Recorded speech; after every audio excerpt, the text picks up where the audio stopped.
Sinagip ang mahigit sa 160 kabataan na nakaranas umano ng iba't ibang uri ng pang-aabuso sa New Life Baptist Church sa Mexico, Pampanga. Napaglaman ng Department of Social Welfare and Development, Central Luzon, ang kondisyon ng mga bata nang magsumbong ang ilan sa kanila sa mga bumisitang social workers sa care facility noong linggo para sa regular quarterly visit. Kwento ng mga bata, kinakadena umano sila na parang mga aso, pinapalo at binubugbog at ikinukulong sa kwarto. Isa sa ilalim man sa psychosocial support at iba pang uri ng proteksyon ang mga bata. Naaresto ng PNP ang lead pastor ng New Life Baptist Church nitong Miyerkules ng gabi. Inalerto na ng DSWD ang Bureau of Immigration para matiyak na hindi makalalabas ng bansa ang mga dayuhang suspect. Naghain na rin ng cease and desist order sa naturang pasilidad. Okay, so someone mentioned me dito sa balita na ito and ayan, napakinggan na natin. After this, may nag-send naman sa akin sa personal message regarding kay Pastor Jeremy na kung saan siya ay hinuli, nakaposas. So, pakinggan naman natin yung video na yun. Ako po ay si Ferguson. Ako po ay si Missionary Pastor Jeremy Ferguson. Today is August 14th, 4:26 in the afternoon. At nais ko pong ibahagi yung side namin about sa mga allegations na i-public natin in the DSWD about sa aming orphanage or children's home shelter. Noong August 10 ay pumasyaw sila sa noong August 12 pumasyaw sila sa amin and meron silang monitoring visit. On August 13th, the next day, dumating sila na napakamaraming mga social workers na may kasama maraming polis, siguro 100 na armado pa. And pinusog yung aming facilities doon sa church sapagkat ang aming orphanage ay sa katabi ng church mismo. At kinuha nila lahat ng mga bata at explain sa amin na yung purpose is maraming nakalisted ng reklamo. Yung number one is physical abuse, and hanggat sa ibang mga reklamo kagaya sa may padlock sa bakod, may combat wires sa taas. So maraming reklamo nila. At ang mga reklamo nila about sa physical abuse na sinasabi nila is yung mga bata ay pinapalo, tinatali, pinapapalupod, at never ako ginawa or gagawa ng ganun sa mga bata. At sa aming buong staff ay never po sila tinuruan naggagawa ng ganun action sa discipline. Maraming bata doon na nakakapasaway at ang disiplina namin sa kanila is kausapin sila, dahil sila minsan pagalitan pag talagang pasaway sila. And mayroon din kaming time out, mayroon kaming isolation room, sineseparate sila pag hindi namin sila nakokontrol. Pero wala yung mga sinasabi nila na ginagawa namin ay hindi namin ginagawa yun. Never ako gagawa nila yun. And never ko tinuturo yung aming staff na may kasamang licensed social workers pa na gawin ng ganyan ng bagay. At ang aming licensed social workers, sila yun naman in control sa discipline sa mga bata. Meron kaming house parents and sa kasalukuyan, meron kaming 12 house parents and 2 licensed social workers. So kapag yung mga house parents ay may problema sa mga bata na inalagaan nila at hindi nila kayang i-handle, tatawagin nila yung social worker para i-handle yung disiplina. And yung social worker nagka-cancel sa kanila at sila yung bahala. Pero wala na kaming tinuturo sa kanila na isaktan yung mga bata bilang disiplina. And sinabi nila, narinig ko yung sabi ni director ng DSWD na yung mga bata, mayroon sinabi na yung mga hindi kumakain, araw-araw ay nagsasayang kami ng higit ng 50 kilos ng bigas, taba-taba ang mga bata doon.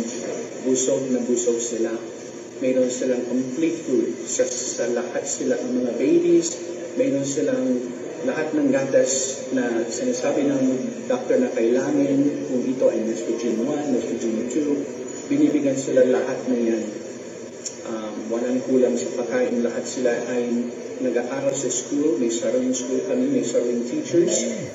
At pag may mga sakit, lahat sila sine-check up, mayroon kami mga pinaka-opera.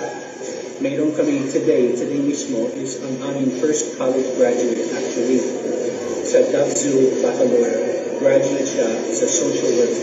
Today, ang aming first college graduate. May ibang college student pa.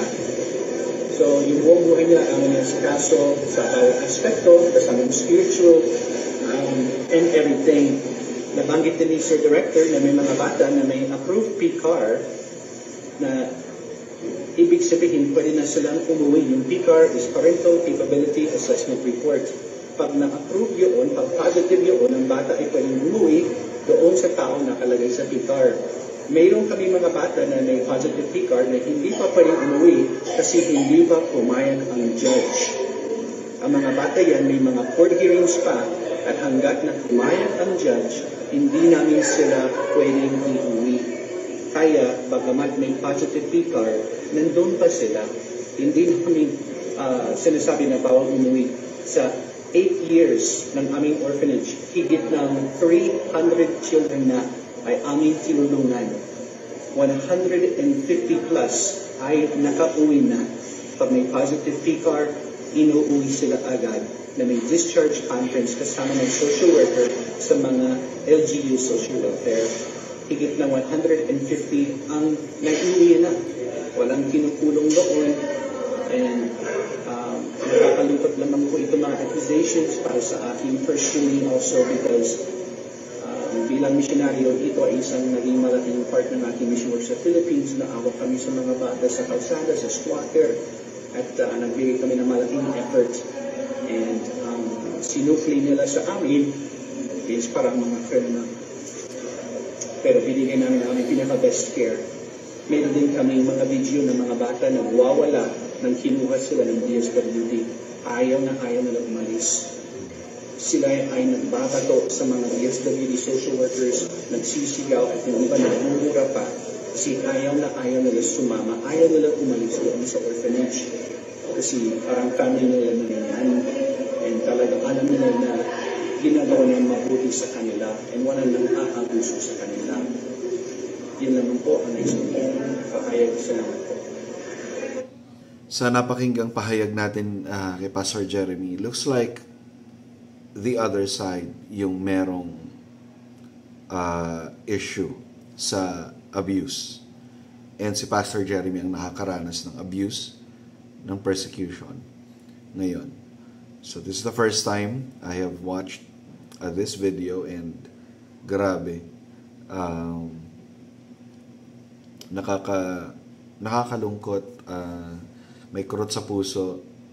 That's true, no? Dayuhan, sila na yung tumulong sa atin, nag-offer ng pag-aalaga sa mga bata, and may first graduate na sila sa wakas.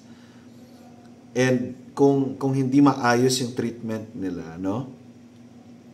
Paano kaya nila napag-graduate yun? Baka umalis na yun sa kanila. Again, unless proven na si Pastor Jeremy ay talagang guilty, pero sa ngayon, ang persuasion ko is nandoon sa Kristiyano, kay Pastor Jeremy.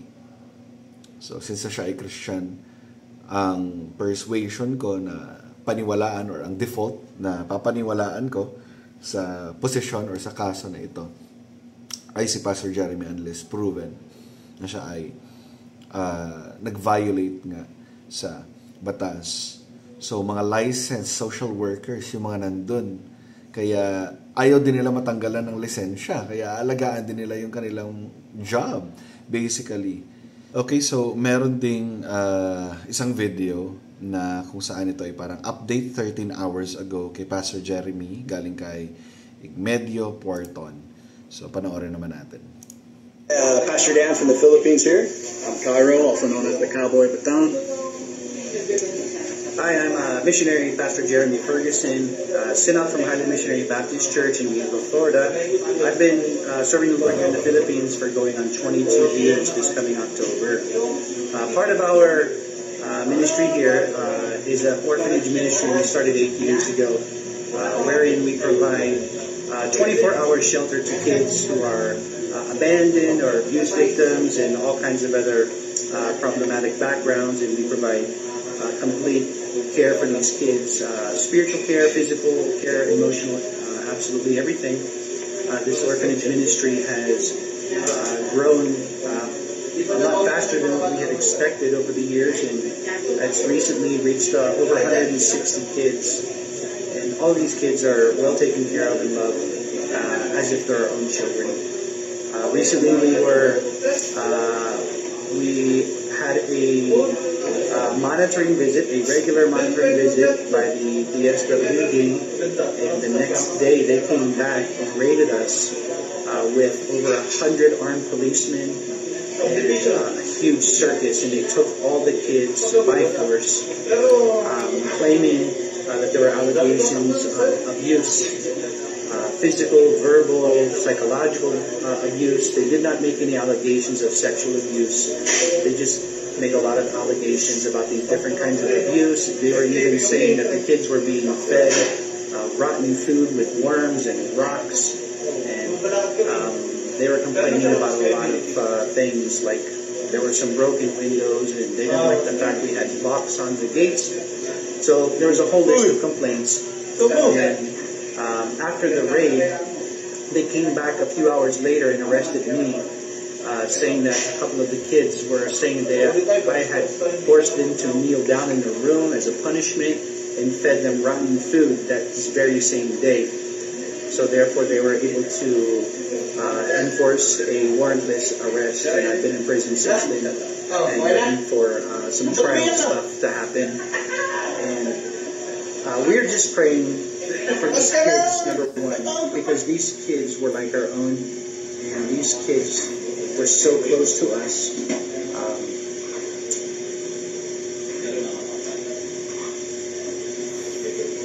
The kids were literally crying and just going crazy when they were being forced to get into the government vehicles. They were throwing rocks, they were cursing, they were tackling me to the ground, begging me not to let them go.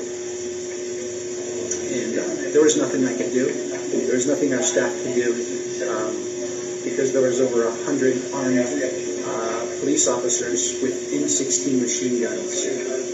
And we have video to prove all of that from the CCTV footage from the facilities. And about 3 hours later, they came back with a SWAT team wearing full tactical gear with a SWAT truck to arrest Big Bad Jeremy Ferguson. And I've been in prison ever since. And we're just asking prayers, not about what you see here, but it's about what you don't see in the lives of the kids. The kids, they were kidnapped. They were just kidnapped. And they were traumatized. They did not want to go. They were ripped out of the place that they came to know as their home. We just had our first college graduate. She graduated magna cum laude. The kids' lives were going so awesome. And we just want to see it all restored. We want to see the ridiculous charges just dropped, the kids brought back to the orphanage, and just allow their lives to keep going on properly as it was. That's all I'm asking for. Thanks, and God bless. Yeah, let's pray for Pastor Jeremy. Grabe, nakakawasak ng puso, no? And this is a literal persecution. Again, ang leaning ko is towards Pastor Jeremy dahil siya yung a professing Christian. Actually, nung una kong nakita yung news, dahil alam niyo naman kung gaano ako katapang sa pag-i-expose ng mga false teaching. Nung nakita ko siya, Baga, wala pa akong idea sa mga nangyari, wala pa akong naririnig na kagaya niyan. I almost judge the situation then with unfairness, na hindi na pag-isipan, with hastiness. Buti na lang after posting it, I realized na kulang pa yung information ko. Kailangan ko pang dagdagan yung information ko. Baka magkamali ako sa mga sasabihin ko. So what I did is I deleted the screenshot and just stay silent. Maganda yung rule ni Keith Foskey, no, na parang 2 days na silent muna sa issue. So depends on what you prefer. Pwedeng 24 hours. So, ngayon na may mga ganitong pahayag na, sana, ito ang sabi ni Pastor Jeremy, no? Pray for what you cannot see or what you do not see. Dahil, of course, nakikita natin, behind bars, si Pastor Jeremy, of course, maawa tayo sa kanya. Pero yung hindi natin nakikita na scenario, yung mga kids, at ang sabi niya, they were kidnapped. If that's the case, no, ang merong injustice dito ay yung mga nagpapatupad ng batas. So I hope mapanagot sila. The truth will always prevail, no? The truth will always prevail. Maraming tao ang gustong mag-distort sa truth. Maraming tao ang gustong baluktutin ang truth for the sake of their own agenda. Pero naway sa pangyayari na ito, let's uphold Pastor Jeremy, their church, yung kanilang orphanage, yung mga batang nasangkot dito. Let's uphold them in our prayers.